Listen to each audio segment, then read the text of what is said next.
A very good evening to you, and thank you so much for making time to be with us on Spectrum, live on Radio 1 FM 90. We are also coming to you live on our website, which is www.radio1fm90.com. Radio 1 is also live on the different radio listening apps, TuneIn, AfroMobile, your TV channel, Radio Garden, and Stream Afrique. Those can be downloaded from the Google Store of your smartphone. You look for Radio 1 FM 90, and as long as you have an internet connection, you'll be able to listen to us. The other option, we are on DSTV. Our audio channel there is 897. So if you have a DSTV connection, just look for that audio channel and you'll be able to listen to us. There are two ways to contribute to this discussion. One of the ways is to call in. Time allowing, I'll open the phone lines for you to do so.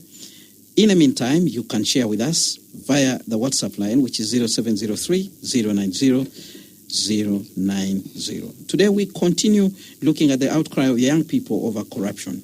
Now, young people vowed to push forward with their anti-corruption campaign dubbed March to Parliament until their demands are met. They plan to carry out protests every Tuesday and Thursday. It is reported that over 100 youth were arrested during the protests last week. Today, 14 were bailed out after being charged in court with being idle and disorderly and also participating in unlawful assemblies. The Speaker of Parliament, Anita Mong, who is among those being targeted by this campaign, has dismissed the protesters, saying that they are wasting their time. President Yoweri Museveni has also insisted that their activities will not be accepted because they have a hidden agenda, which is funded and supported by foreigners, and they will do anything to block them. He actually last week thanked the security agencies for thwarting these peaceful demonstrations and saying he was happy that there was no bloodshed. Now, the youth have very many demands, including reducing the size of parliament, cutting down on the salaries of MPs, allowing Ugandans to demonstrate freely as granted by the Constitution, among others. Now, one of the key issues being asked by many, can this be achieved in the short term? Well, this evening we'll continue this discussion, and I urge you to also contribute to this discussion using that WhatsApp line I read out, 0703-090-090. Two guests in studio, Miss Marion Chirabo. She's a lawyer, feminist, founder and executive director at Next Gen Woman Initiative. Good evening, and thank you very much for joining us. Thank you for having me. Also in studio, Mr. Alexander Chokwijuka, entrepreneur and aspiring leader, who is also a member of the NRM party. Good evening, sir. Thank you very much for joining us. Thank you so much, Kenneth, for inviting me, and I'm happy to be in studio with a feminist. All right. Well, Marion, people are familiar with what has been going on. The voices have been louder about the state of corruption in our country and what you young people actually want to achieve. But let's begin from this point. One of the things you're demanding for is for the Speaker of Parliament, Anita Mong, to resign. Mm-hmm. You have heard from her. She was in Mitoma last evening and told you to hell with your demands. Mm-hmm. What next? Well, I think the arrogance of politicians is not new. I mean, the first reason why young people went to the streets is because of such arrogance. You are talking about pertinent issues. Why are you wasting all this taxpayers' money? You're spending it on your clothes.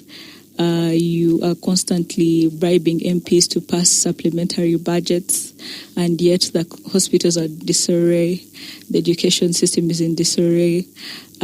Young people are constantly having to fly out of the country and become maids and security guards under very torturous and pitiful conditions in Arab countries. And yet when we look to our leaders because Anita Mong, before she's a Speaker of Parliament, she's an MP who we could debate whether or not it was a free and fair election, but the presumption is that she was elected by the people of Bukedia. So her arrogance is not new. But the nature of our constitution is that your demand, or let me say representation, or the power of the people to control the affairs of their countries does not stop with just electing leaders. That the Constitution provides other avenues in which you can hold your people, your representatives accountable, and under which you can raise your voices as a citizen. We have a duty under Article 17 of the Constitution to combat corruption. But also Article 29 of the Constitution gives us the right to demonstrate. So yes, young people have used those avenues of the Constitution in the face of arrogant remarks of the speaker, and are going out to protest and exercise their duty as citizens of this country, but also their rights as citizens of this country. So that is expected. She can say whatever she wants, but on the other hand, also, as much as she has the right to say what she wants, young people also have the right to hold her accountable. So I will say that I applaud the over 100 Ugandans that went to march on the streets on Tuesday and Thursday. We live under a military regime. So even to see that courage that people can know amidst, I saw some of the posts on Twitter saying, this might be the last time, and people saying this might be the last time that my parents get to see me, but know that I love you and I went out to fight for your country. So that bravery and that courage should be applauded. And I hope that we see that same courage even next week. As young people, we will continuously demand for accountability. We'll use all the avenues available to us, legal avenues, as you can see, like I pointed out. But we are not deterred by those remarks, I would say. All right. You've responded to the issue of Anita Mong. How about President Yoweri Museveni? You also heard from him. Well, I think that, yes, the government of Museveni is corrupt overall.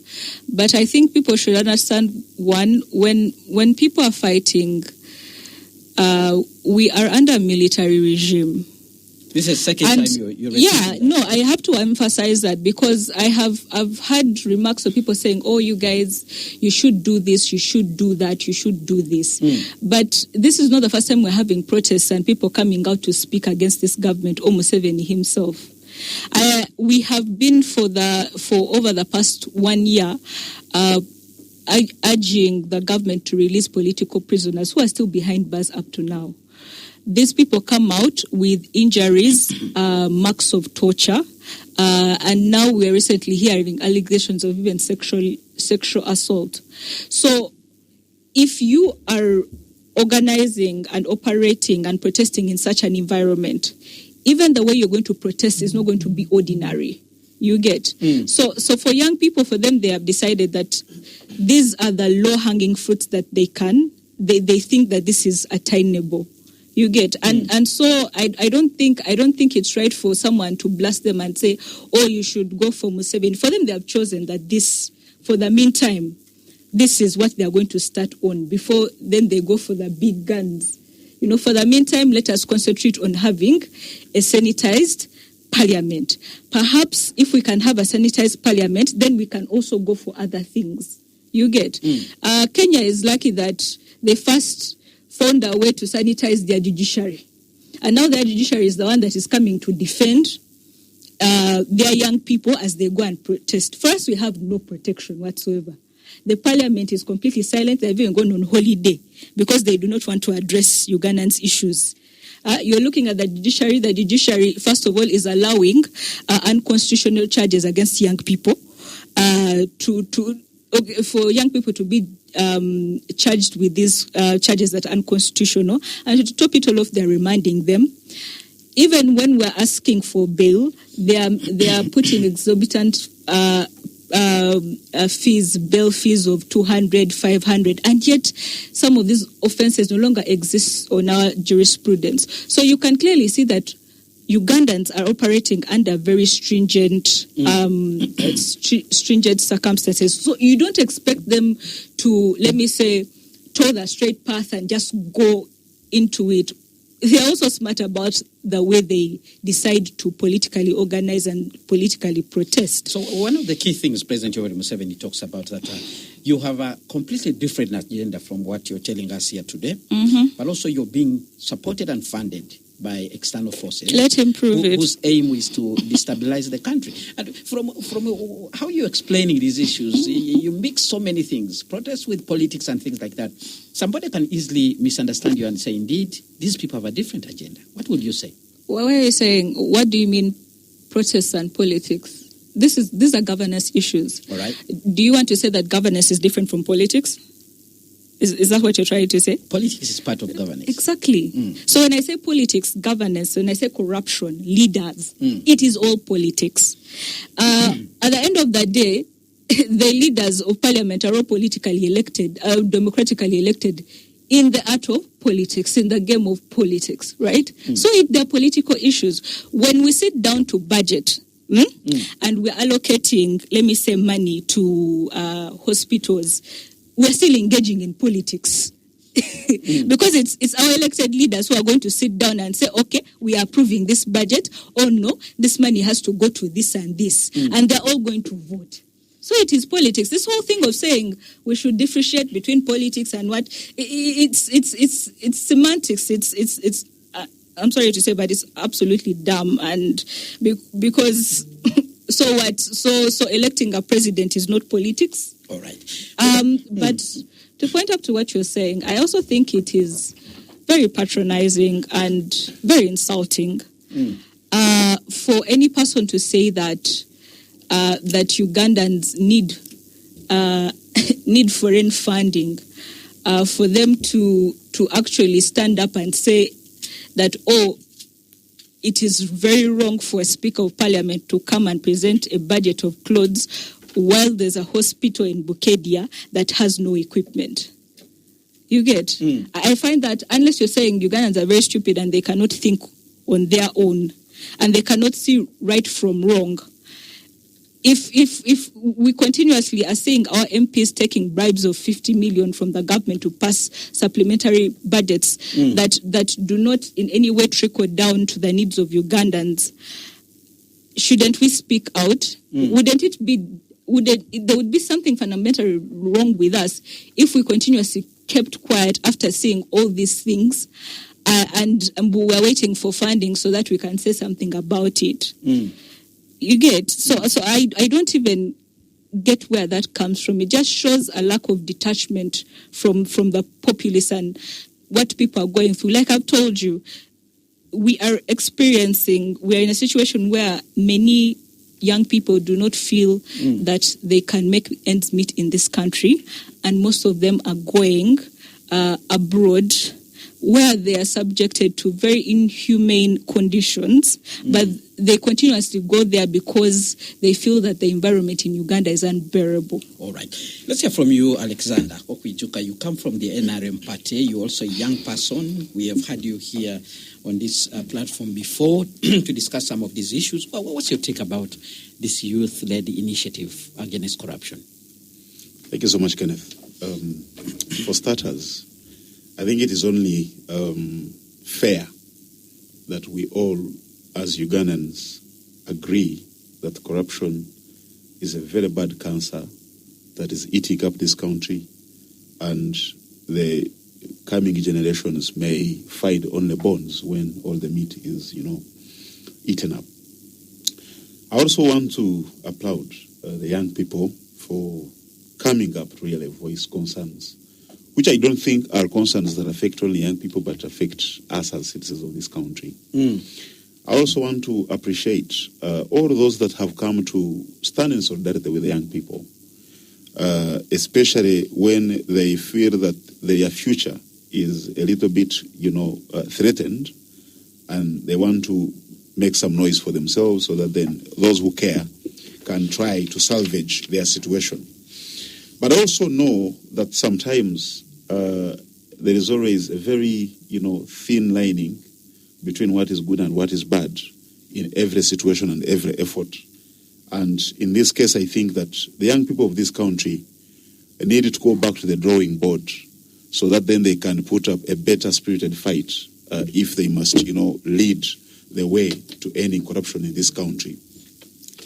We must appreciate, for starters, that corruption has really been well embedded in our governance systems in this country.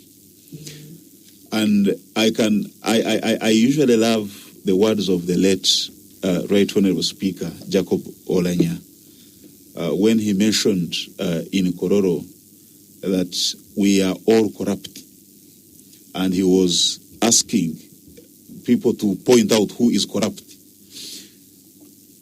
When we narrow a fight against corruption to one individual or two individuals, then we are somehow vulgarizing that effort and somehow making it to lose meaning.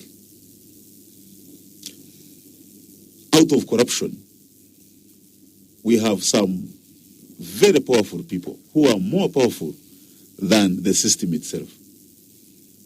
And if you must really fight them, then they can easily use the system against you, and it will be very hard to defeat them.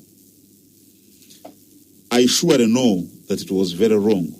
I personally have no problem with the speaker putting on expensive clothes because we know that these positions have entitlements and budgets allocated and stuff like that. Of course, that's a problem.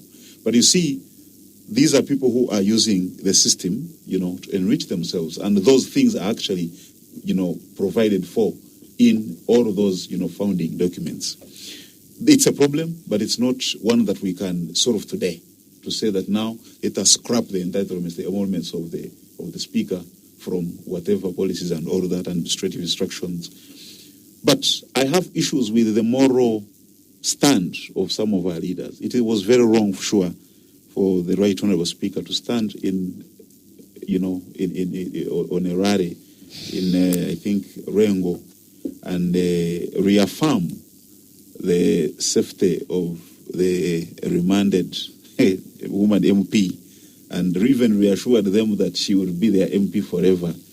I think that was very wrong, because a person of her caliber, you shouldn't really be seen to be, But that reverberates well with even what she said yesterday. She also told us exactly. So she will still be around. Those utterances in public really are, for lack of a better word, a bit reckless. But I also know that, and this way I want to focus, because, like you mentioned, I'm still a young man, and I have been where the Generation Z people are about maybe a few years ago. And I would like, if I had an opportunity, and I think I have it now, I would advise them as follows. Number one, they need to appreciate that the corruption we have, part of it, we suckle it from our mother's breasts. We are fed on the same through some elements of our education system. You have had people before, buying exams, so that then when children are given answers before the exam, they pass very highly, and then they are, they are presented as champions. And such a child goes through the education system knowing that life is for, bending rules here and there, and then you become a champion. I also know that we surely know that the poverty that we have in this country, coupled with greed, are very great factors that fuel corruption. And those are things that you may not fight today and end them. If I am born in Chigarama, in Kabare, and I was brought up in a family that does not care about values, and I am very greedy, I have no regard for humanity, I don't have any feel for others, surely, Kenneth, it will be very hard for you to get me today and then groom me at my age, groom me, and then I become better. Maybe it is possible, but it may be a bit costly and lengthy. I also know that the young people having said that, I know that the young people had some legitimate demands, really, when you talk about the size of parliament. I totally agree. It is too humongous that we the other day, the Honorable Kahino Tafire was, accepting really that our parliament is bigger than that of Britain. We have, the salary of the MPs, but again, that's another tall order, because these guys are very empowered, that they determine their emoluments and all that. And it may be hard to tell them that, you know what, now reduce your salary. I can tell you that in 2018... There's been a discussion. Some people have suggested that maybe we need to put in place an entity that will determine the salary of public servants across the board. Our problem is it not... it wouldn't be they to do this time. Our problem is not lack of an entity that, streamlines, these things. I think our problem is entirely the management inefficiencies. Because if it were for an agency, there are so many of them. And I think that in 2018, I championed a cause in Parliament, the first Youth Moot Parliament. And during that, where I presided over as Speaker, we really put it to the Speaker then that it is important that we allow young people, and this is what I want to say, that young people, instead of, coming to demand, parliamentarians to, reduce their salaries, reduce corruption and all that, the Honorable Nsereko mentioned it, come and contest in these positions and then go there. But you see, it is very expensive, very costly for a young person who is crying that he doesn't have a job to actually successfully run a campaign to attain a position. But isn't that the problem? When we send young people in Parliament who have no jobs, they'll basically go there to make money. That's what some people have actually been saying. Not all of them. That could be one of the problems. Not all of them, because we have had some who have gone there and they have really impacted, and the results can show. But you see, at the end of the day, if only young people can be empowered. And in 2020, when we asked Parliament to reduce the nomination fees for one to run for MP to 400,000, where it was previously, we were really immediately abandoned by those MP allies that we had thought would help us push, and they told us in the face that it is either you go and look for that man, and if you can't afford it, stay out of politics, because then you don't have the capacity. So I would think that the young people need, number one, to remove this struggle from individuals. The young people should also find new ways of really doing this, because my friend has mentioned a lot of times that we are under a military regime, which I may not agree with, because I think we last had a military regime in 1972 or something. So if you try to understand this, you realize that the current, government that we have has only one problem, that we have people in positions of power who are more powerful than the system, and they can use any department in the system to their interests. And once you are not as organized, then you definitely will find yourself, struggling, fighting with the police, fighting with UPDF, when you're actually looking for the speaker. But isn't it true that our system is fused with the military? Because each time there's a situation like this, President Yoweri Museveni would remind you how this is a government of the original NRA, and he has been on record several times. And I am tempted to think that the president himself, given, the person that he is, he wouldn't really want to preside over a government that is as corrupt as Uganda is today.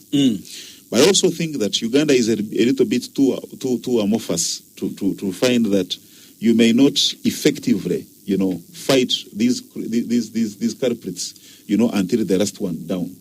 I would think that as a people, as Ugandans, the first step to fighting corruption is, number one, by changing our mindset, so that we hate corruption. If you're given a bribe, have the discipline to refuse that bribe.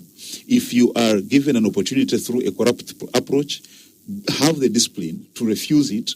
I remember when the young people started talking, and the Honorable Minister Baram Barugahara was on TV advising the young people to write to the president so that the president can meet them. I challenged him. I told him, if you really are serving the interest of the young people, I would expect you to go and stand with the young people so that you can protest and put out those concerns. Because I don't think the president needs to be written to be told that so and so is corrupt. He already knows them. All right. You have seen. He already knows them. Yeah, And, where he mentioned. and the question is, what is he doing? The president has been on record several times. Yes, and I have told you that there are people in this country that are more powerful than the system. Who are untouchable. Well, I don't know about the untouchable, but I know they would do anything using the different departments of the system to fight you back, and you will have no problem, no option but to back off. All right, Spectrum on Radio 1 FM 90. We need to go for a break now. When we return, I'll give an opportunity to Marion to respond to some of the issues that Alexander has put across. I've seen her noting a number of issues. But also, we'll need to hear from the listener. Their views matter as we continue reflecting on this issue. Our topic of discussion, the outcry of young people over corruption. Responses from President Yoweri Museveni and the Speaker of Parliament are already in. We know what they're saying. They are not ready to move or to even yield to some of the issues the young people are putting across. Stay tuned, Radio 1 FM 90 will continue after this break. On Radio 1 FM 90.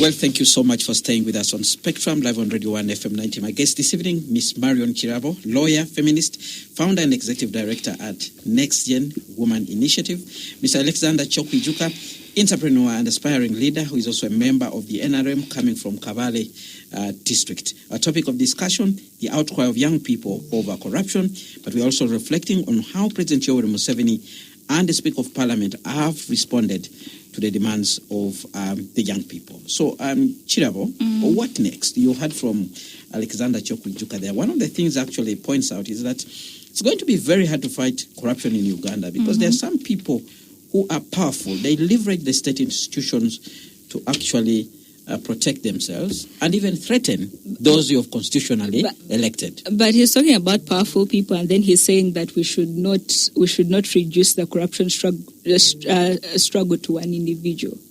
So I find that very contradictory. Maybe he's trying to suggest that it is a systematic thing. Is it? But he's also admitting that there are some people who are more powerful than that system and allow that system to continue, right? And what young people are saying that, yes, we are going for those individuals. And one of those individuals that they have pointed out is Anita Among. She admitted to stealing iron sheets and no one touched her. She had to return those iron sheets. He has rightly pointed out the fact that she goes to a rally and she tries to shield those who are under corruption allegations. That even if they have eaten, as long as they have eaten with what? The people, it is okay. So one of the people that are stronger than the system, that the parliamentarians have not been able to hold her accountable, the IGG has not been able to hold her accountable, there is evidence but no one seems to be able to touch her, is the Speaker of Parliament, and that is who young people are going after. He has said that we should change our mindset and hate corruption. What better way to show your hatred for corruption is going out of your way to protest? It's first by not taking bribes when they are given. Yeah, you can do that, but you can also go and protest. There are different ways for you to stop corruption. Why are you limiting young people in the ways that they choose to exercise their hatred for corruption and exercise their advocacy against corruption? No one has stopped you from not taking bribes. But equally, you shouldn't stop young people from going and protesting also against corruption and corrupt individuals and trying to hold corrupt individuals accountable. And it's not only Anita Among that the young people are targeting. They have also rightly talked about the 4 commissioners, and they want them to be held accountable. All right. Right? So young people are going for individuals who seem to be more powerful than that system. And we're talking about, and he was saying that it's debatable whether we have a military state. I think we're just burying ourselves in the sand. I think we have constantly seen in every election how the military is deployed. We have even had video coverage. I remember clips coming out of the UPDF surrounding polling stations, because they are trying to make sure a certain candidate comes. I mean, we even saw NRM in the NRM primaries, which you would think that the NRM primaries would go so smoothly. But opponents started getting guns and coaching them at their what? At their opponents, fellow NRM members. It was actually the NRM primaries that were the most violent, had military deployment. So what else are you calling that? if the military is actively involved in our politics, security. Beefing up security. And the military will explain to you they are always called upon by the police, which is constitutional, to support them during the time. How many of need. times in other democratically, the democratic countries that we aspire to, do we see this happening, that the military is active? Okay, let us say Kenya. There's violence that takes place, but it's between civilians, right? Have you ever seen the military coming out and saying, okay, we have manned this police station? The ratio between the police and the citizens of Kenya could be better than here in Uganda. So you're active. You're actually saying we need the military to. Ugandans are so violent that the military has to be the one to. I think that is wrong in itself. All right. So saying that Ugandans are so violent that the military has to be the one to man them. I think that is very wrong. But I think the government has, yes, Alex, a number of times come out to defend that, which I partly agree that when there are these initiatives, in most cases there are some intruders that come in. I say this because for the biggest are you saying part, the intruders in the NRM? For the biggest part of the intruders in the NRM activities such as the March to Parliament. Yes, because I say this because for the biggest part of my youthful age, I was in the civil society, and I know what happens there. I actually stopped. What happens?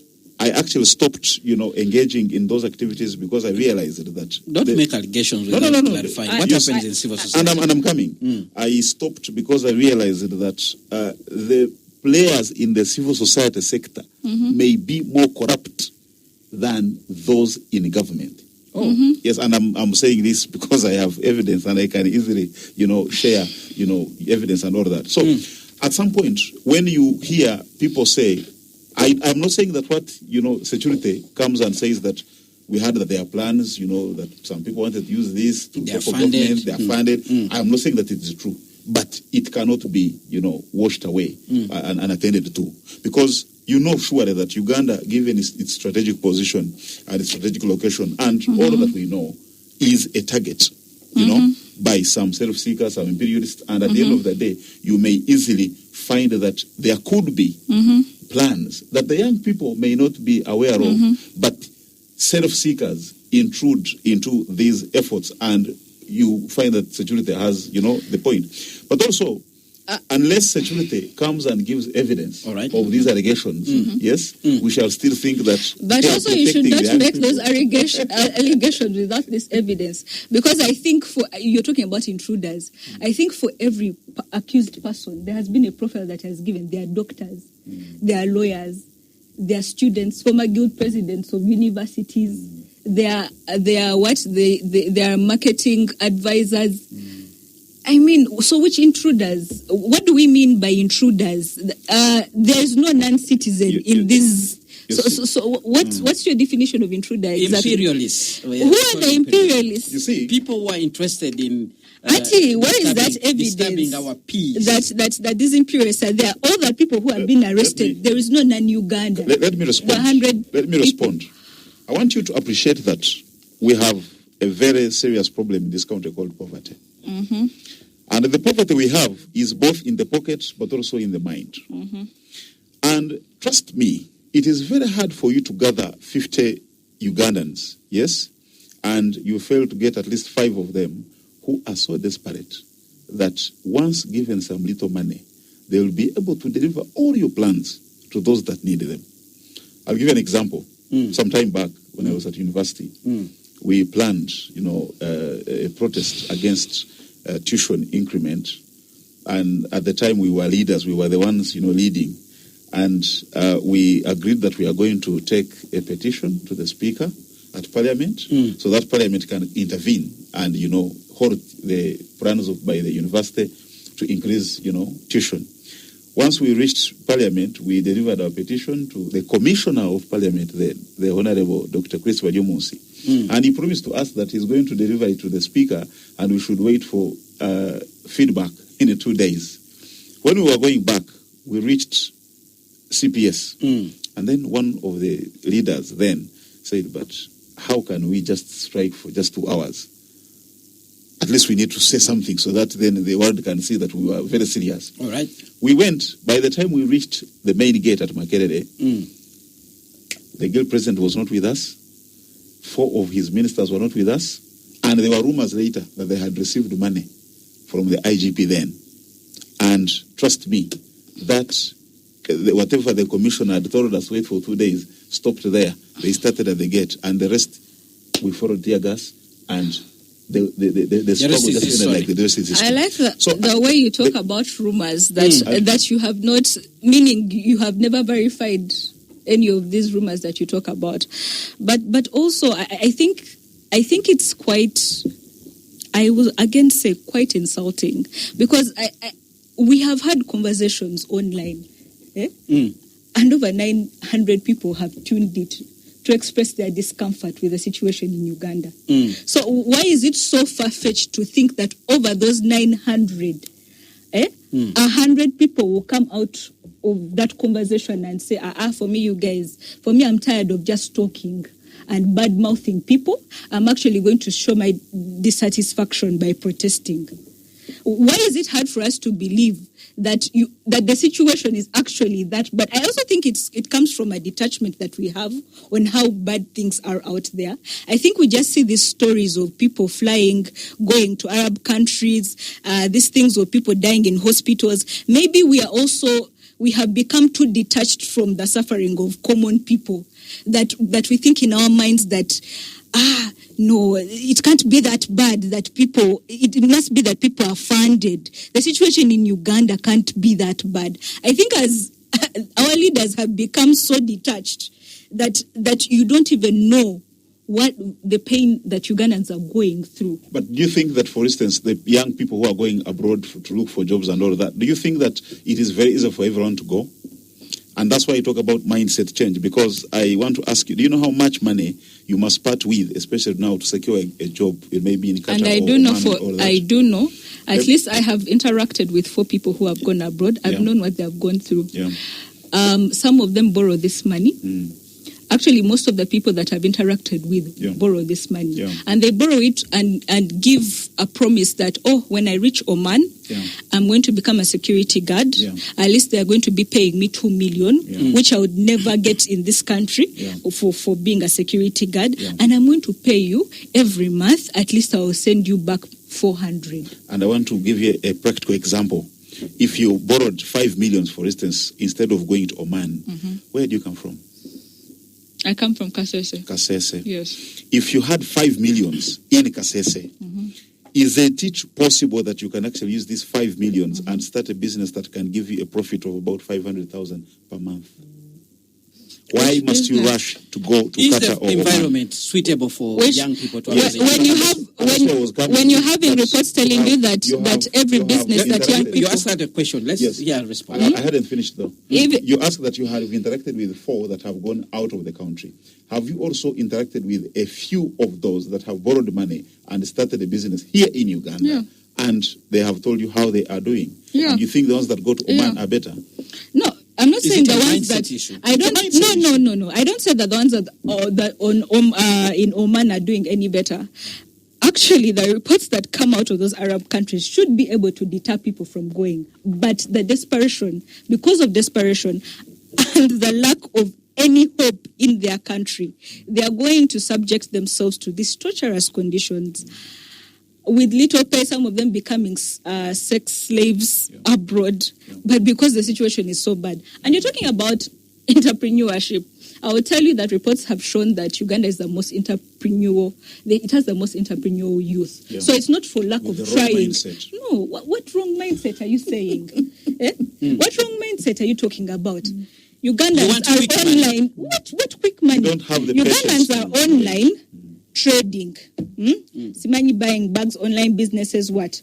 Ugandans are in Chikuvo, trading, carrying things on their backs, trading. Most of the people down in Chikuvo are young people, if you have noticed. Most of the people around these towns, in these arcades, are young people.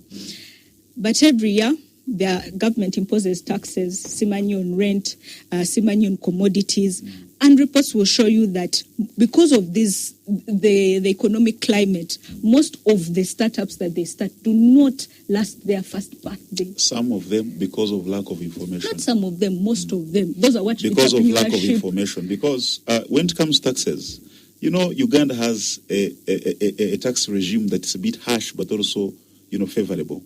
Why? Because you only pay How is taxes. it harsh and favorable? Even the foreign investors who have a lot of money are closing down their That's what I'm businesses explaining. because they cannot cope You with your only environment. pay taxes on the amount of income that you declare you have actually earned. That's You are number not one. including the taxes. Number two, that Well, gentlemen, you have an interesting discussion there, but it all falls back to how the youth are positioned There's and nothing like how they are mindset. being supported to be doing. are you saying that we what only they pay want to do, taxes create jobs. on your income? You mean to say that mineral water bottle that you're drinking right now, you don't pay taxes on it? The commodities that you buy for trading, you don't pay taxes on them? We're talking about taxes. Yes.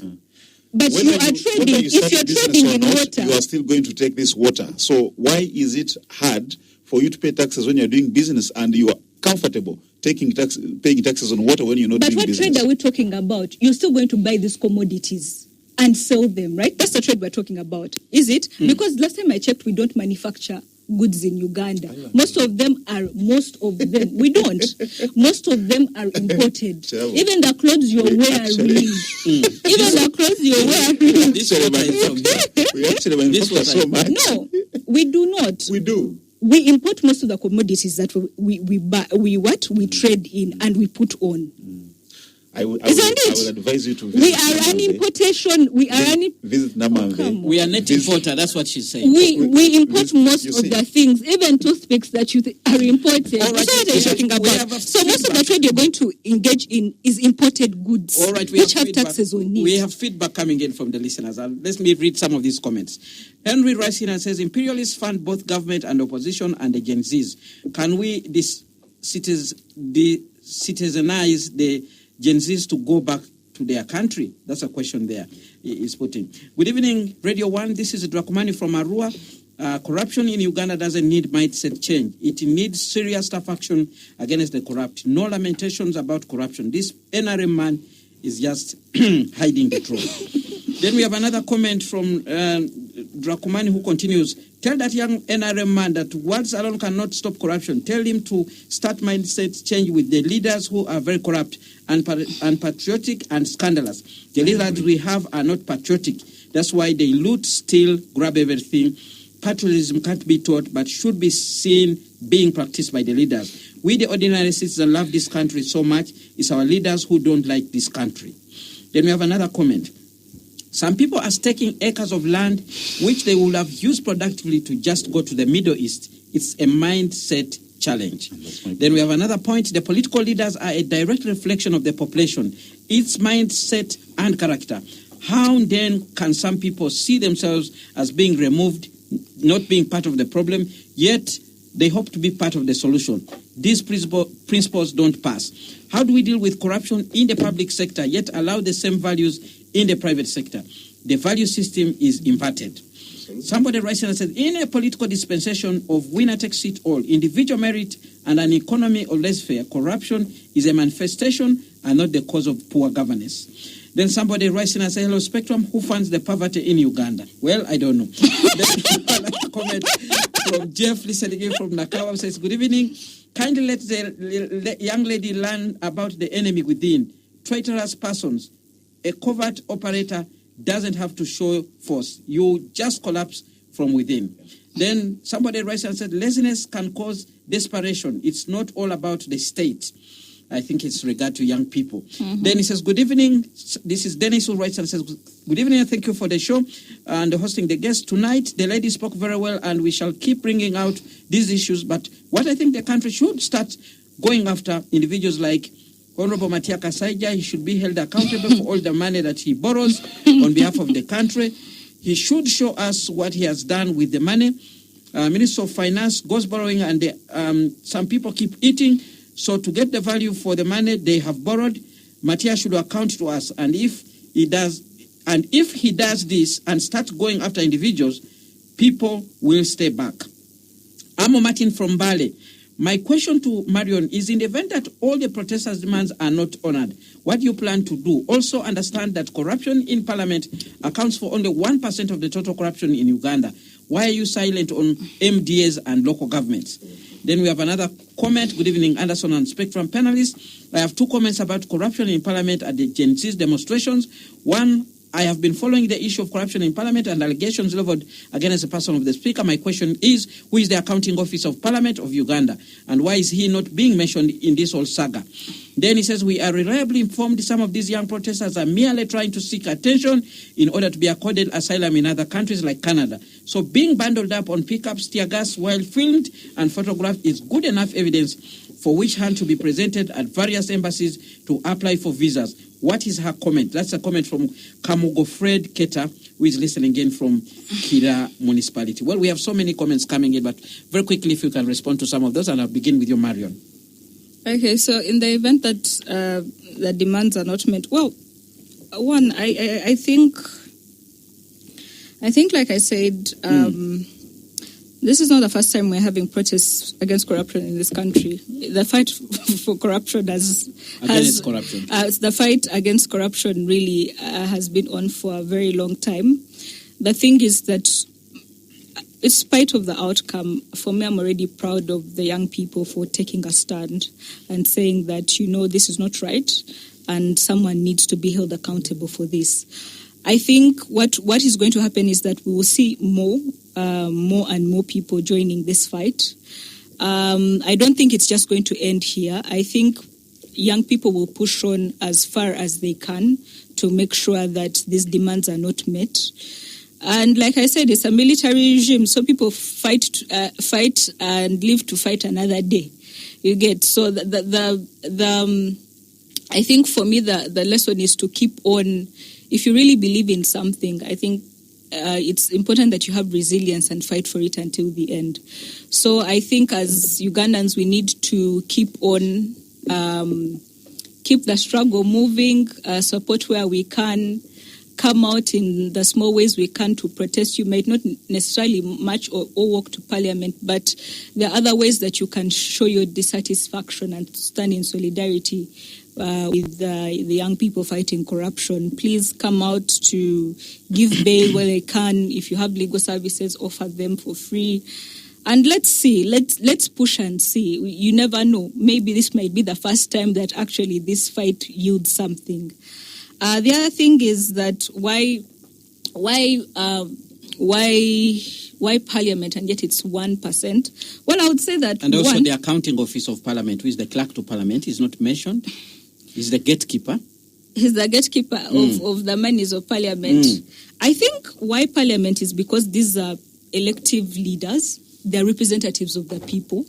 They are supposed to be the voices of the people. So naturally, if I stood in a rally and I mobilized people to vote you, I should be able, I feel a kind of attachment to you, and I feel like you owe me at least an obligation to do right by me and kind of come up and fight for me when need be.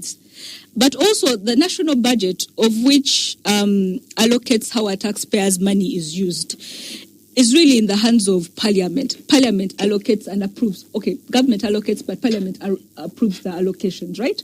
So really, it shouldn't be so strange for people who have elected their representatives to ask for accountability for them.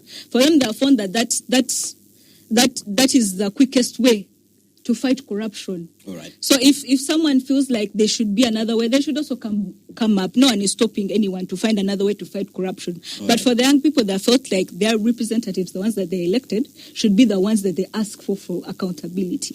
All right. Bahati Johnson on Twitter says, on X actually says, Mr. Kyoko Ijuka is a member of the NRM. He can't see anything beyond NRM. Well, that's his comment there. Then we have Arjuna Priscilla, who is asking us, do we still love the imperialists? That's a comment there also coming in from X, where there are people who are also following us.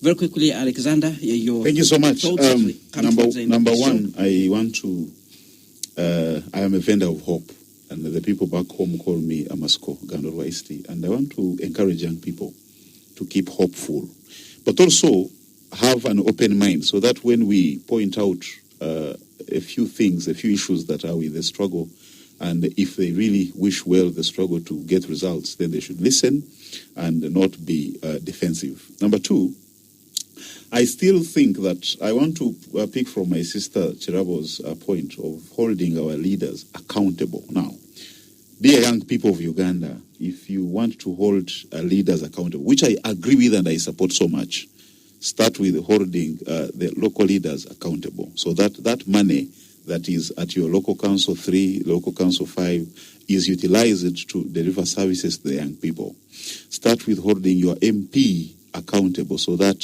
he can explain, he can account for the time he has been in Parliament. Mine has been in Parliament for close to 20 years. You can ask properly so they can explain. Hold accountable those that you can reach, because I am sure when you go to your village, you reach the LOC 1, you can reach the LOC 2, you can reach the LOC 3, LOC 5. That is the core of service delivery in this country, because Uganda is operating on a decentralization, kind of arrangement, and I think that would bear better fruits. Otherwise, if we actually over-politicize the fight against corruption, I'm afraid we shall lose it before we start it. Fighting corruption cannot be an event or a series of events. It should be a process that should keep on going. All right. And we fight till we can't fight any longer. Corruption isn't an NRM issue. There's corruption in political parties. There's corruption in the church. There's corruption in civil society organizations like the one Chirabo works with. That's a comment from Apollo. Then another person writes in and says, Ms. Chirabo should tell us the political party she belongs to instead of hiding behind the veil of feminism or activism. Clearly, she belongs to the opposition. Then somebody else writes in and says, today they walked around Parliamentary Avenue where even a fly is being asked for identification.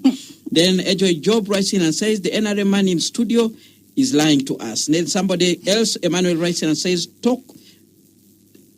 Then somebody else writes and says, what I have liked about the Gen Z's demos is that the deployment of military has helped check the daylight robberies that have been happening in town. May the Gen Z's announce they are going down to also have everlasting security. That's a comment from Francois. Ladies and gentlemen, let's have your closing remarks very quickly in a few seconds. I'll begin with you, Chirabo. For me, I would like to commend the courage and the bravery of the over 100 young people that came out to voice their dissatisfaction with the state of affairs and the corruption in Parliament. I am so proud, given the fact that we have seen how people who always march against or always protest against government, how they are treated. Right. So for me, given those circumstances, I'm very proud of them, and I pray that Ugandans join them in this fight. It's only together that we can really hold our leaders accountable. All right. Christine writes in and says, can tell the NRM gentleman that our businesses are dying, taxpayers paying 100 billion and above have dropped to 125 to 6, from 125 to 6. So why don't they tell us why businesses are closing? Kudos to the ladies. We are behind her. Very quickly, in a few seconds, your closing remarks. Thank you so much. And I want to once again applaud all Ugandans that are doing something to end corruption. All right. I also want to appeal to the corrupt in government, in public service, in private sector. Kindly stop the habit. It is killing our country. And I want to bring you greetings from Norway East. All right. With that, we come to the end of Spectrum. Thank you very much, dear listeners, and my panelists for actually making time to be here to discuss this matter. Up next, we have the news in English with Miss Josephine Dagano. Thereafter, we'll have the Soul Train with BB Jr.